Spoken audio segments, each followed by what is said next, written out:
Hello guys and welcome to SteveKnows. Today we have a ton of virtual reality news stories to go over, and we also have insight into what the next generation of virtual reality visuals is going to be like, and it's so interesting, so let's get started. So for those of you that are excited for Until You Fall coming to the Oculus Quest, apparently this fall, as the game will leave early access on Steam, I have some good news. For those that don't know of this game, listen up because it is a fantastic virtual reality title, one that is going to be a must-play on this Quest system. It's a hand-to-hand combat roguelike title as you progress through stages, fighting off different stunning enemies that approach you. You have to have peak focus and reaction times as you engage in combat that's going to put you in that state where your mind just goes elsewhere because you're so ultra focused and immersed in the game. That state makes for such addictive gameplay. We just found out this game is going to be cross-buy, so if you own it on PC VR right now, you should have it on the Quest once it drops, and vice versa. So if you're interested in this title and you cannot wait, you can get it on Oculus right now and play it on your PC VR headset, and then when it drops for the Quest, you can then dive in and play it on that at no extra cost. And I love this game so much. I also have a dedicated video on it if you're interested to check out some gameplay and see what it's all about. Let's talk about No Man's Sky now, a virtual reality game that gets forgotten often, or at least by me, but it's always delivering high quality content for virtual reality with its free updates. We've had so many since the game got its virtual reality support, and it hasn't stopped. This time in No Man's Sky is the Desolation update. VR Scout have said that this turns the experience into a game of Dead Space, which is music to many of our ears. I've had so much fun playing Dead Space in the past. As this update brings us procedurally generated internals of a ship that contains deadly aliens as they have infested the place, and you want to search and find valuable treasures on board this ship. These horror missions are additional missions, they're not extra game modes on the menu, and from the trailer it looks like a very eerie setting, and the first person footage that they provide us gives us a hint of what the virtual reality perspective will look like, and it looks great. I think this idea is a great one. It's going to have fear, an eerie atmosphere, and action. And in order to find these ships, players will have to purchase coordinates from the new scrap dealer merchant located at any of the occupied space stations. It's going to cost you 5 million units. What? These maps aren't cheap! But they will point you in the direction of this valuable wreckage where you can find the really valuable item and loot that lies within. Along with this update, there are visual and performance improvements as well that's supposed to provide a more dynamic combat experience. The game is currently on sale now too on, I think, all platforms, at least PlayStation and PC, and this is a great virtual reality title if you've got the time to actually invest in it. So now we have an unofficial Oculus Quest accessory, one that may please you, and one that I just don't understand why it took so long in the well, I do know, but it shouldn't have taken so long. So ONG Innovations, or is it ONG Innovations, I'm not completely sure, have released an Oculus Quest charging station for you to charge up your controllers.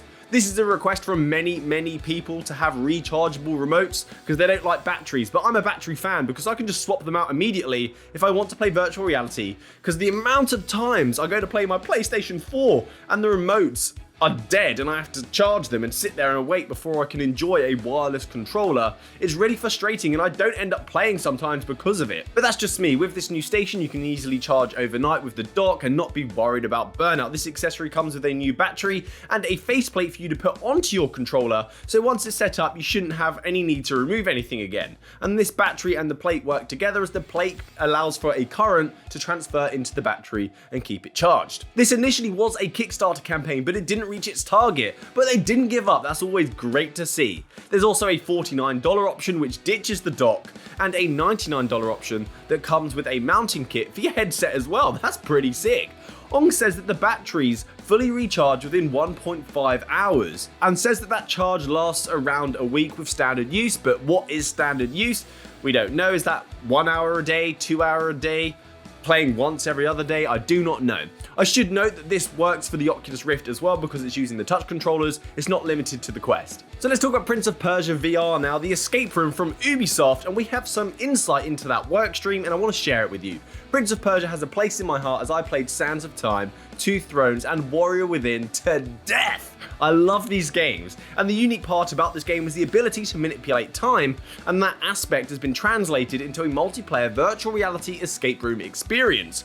Ubisoft tweeted out a couple of days ago, "We're proud to present a first glimpse of our upcoming location-based VR escape room, Prince of Persia, The Dagger of Time, available soon at a location near you." Head over to ubisoftscaperooms.com for more details and check which locations are currently open. According to Ubisoft, The Dagger of Time will feature a heavy emphasis on teamwork, requiring players to communicate properly as they interact with objects, solve a variety of ancient puzzles, and climb around obstacles. There is a location list available for this experience on their website, so go ahead, check it out, see if it's near you. You may want to go visit and enjoy this experience. A quick note here, you may know that InDeath is coming to the Oculus Quest, a VR veteran loved classic. Well, something that people had expressed was an issue in the preview build that was sent out to people was there was no free locomotion in game. You had to use your weapon to fire an arrow to where you actually wanted to go, and I'm victim of this as well.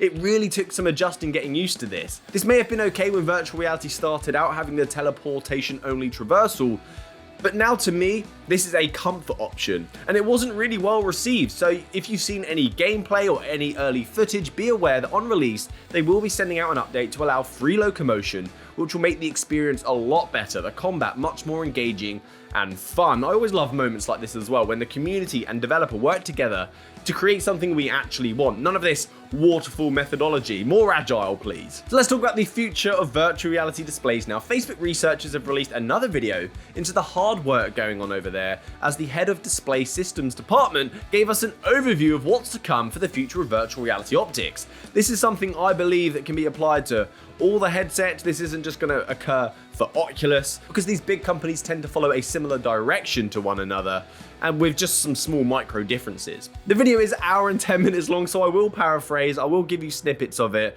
but I'll leave the video down below so you can check it out, because it's going to do a much better job at explaining than I will.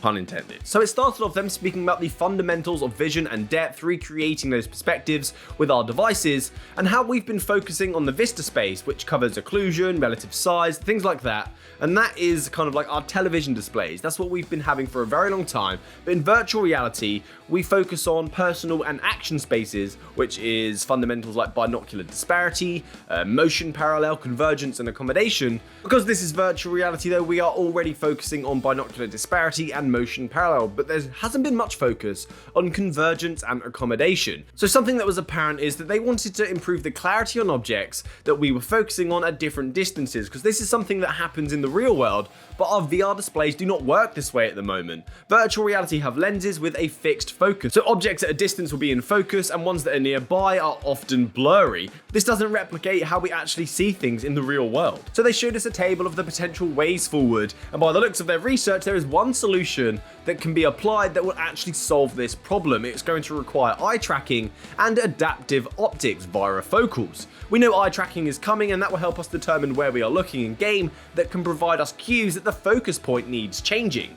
But then we need something that's going to change that focus, the distance of us looking through the lenses, which is where the adaptive optics come in. They created a prototype to test out this varifocal solution without the use of eye tracking, baby steps, and one of the engineers created this system that can adjust the lens distance for this experiment. They can adjust the focus faster than the actual human eye does, so this was suited for the experiment, and it looks pretty cool.